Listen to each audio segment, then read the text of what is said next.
नमस्कार दोस्तों। मेरे बहुत से सब्सक्राइबर्स ने मुझसे रिक्वेस्ट की कि आप अपनी साइंस फिक्शन स्टोरी धर्मा का महायुद्ध भाग 2 की कहानी पर एक शॉर्ट वीडियो बनाएं। अब मैं मेरे इन प्यारे से सब्सक्राइबर्स की बात को कैसे अनसुना कर सकती हूँ। तो चलिए सुनते हैं। ये कहानी शुरू होती है एक गैलेक्टिक कोर्ट रूम से, जहाँ प्रोफेसर बोरो, लेडी तारा और जोरो पर देशद्रोह और आतंकवाद का आरोप है। किंतु जोर में न्याय का आधार है कानून की नींव। यहाँ तक कि जब सर्वोच्च अधिपति नोकोविद स्वयं अपने पुत्र के अपहरण का गवाह था, तब भी न्यायाधीश ने बिना बचाव पक्ष के मुकदमे को आगे बढ़ाने से इनकार कर दिया था। और यही प्रवेश हुआ धर्मा का।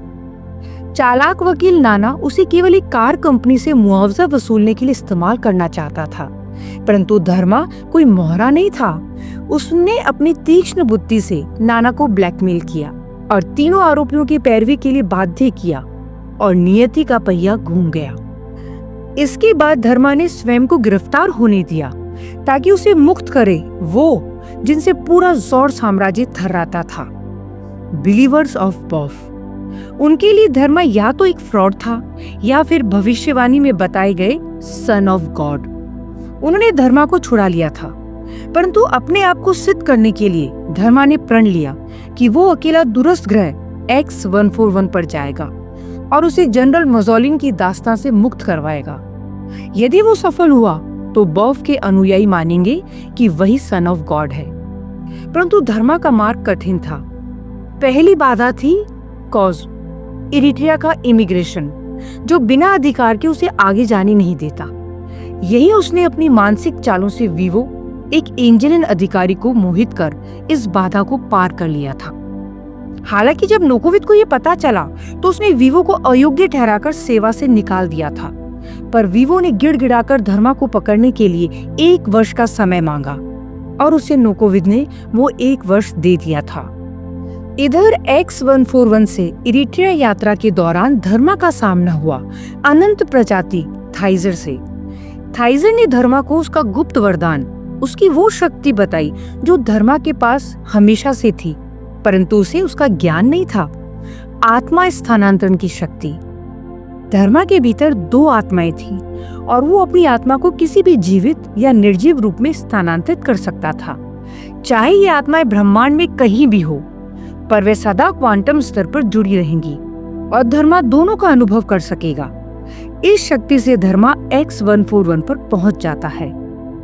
यही वीवो भी धर्मा को ढूंढते हुए उसके पीछे आ पहुंची, पर जनरल मजोलिन ने उसे पकड़कर अपनी दासी बना लिया। उसने वीवो का शारीरिक शोषण किया और विवश होकर वीवो को भी उसकी दास्तां स्वीकार करनी पड़ी। वीवो ने किसी तरह मजोलिन को मनाया कि उसे धर्मा से मिलने दे।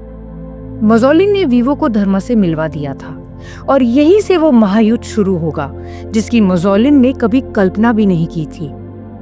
वीवो और धर्मा ने X-141 ग्रह पर स्थित एक्स केज के प्रिजनर्स के साथ एक सेना खड़ी की और मजोलिन के निर्दय अजय सेना और धर्म सेना के बीच एक सिविल वॉर छिड़ गया। संघर्ष और रक्तपात के बीच धर्मा ने खोजा विरल नाग, एक अद्भुत पदार्थ जिससे अलौकिक हथियार बनाए जा सकते थे। इसी से मजोलिन का साम्राज्य ढह गया था, परंतु विजय क्षणिक थी। नोकोविद स्वयं वहां पहुंचा, धर्मा बंदी बना लिया गया और जब सारी आशा मिटने लगी, तभी लेडी तारा की गवाही ने न्यायालय में सब कुछ बदल डाला था। विजेता हार गए, पराजित उठ खड़े हुए और पूरी आकाशगंगा इस रहस्य के उजागर से सिहर उठी।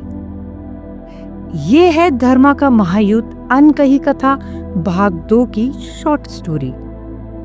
एक विराट विज्ञान कल्प महाकाव्य, जहां कानून टकराता है तानाशाही से, जहां superluminal travel, nano compression technology, Timex chip और गैलेक्टिक करेंसी नियति की कथा बुनते हैं। यदि आप साइंस फिक्शन के प्रेमी हैं और दिमाग को झकझोर देने वाली यात्रा चाहते हैं, तो ये पुस्तक आपके लिए ही है और ये इजीली Amazon पर उपलब्ध है। मुझसे यानी लेखिका डॉक्टर निशा शास्त्री से इसके संबंध में कोई भी संवाद या फीडबैक देना हो तो आप मुझे मेरे Instagram IMNish1992 पर मैसेज करके दे सकते हैं। So waiting your feedback. और इसकी पूरी हिंदी ऑडियो स्टोरी आप लोग मेरे YouTube चैनल निशा शास्त्री ऑडियो स्टोरीज पर सुन सकते हैं। एक पैरेलल यूनिवर्स म्यूजियम में मेरे साथ प्रवेश कीजिए और एक अनोखी कहानी को साकार होते देखिए। Thank you.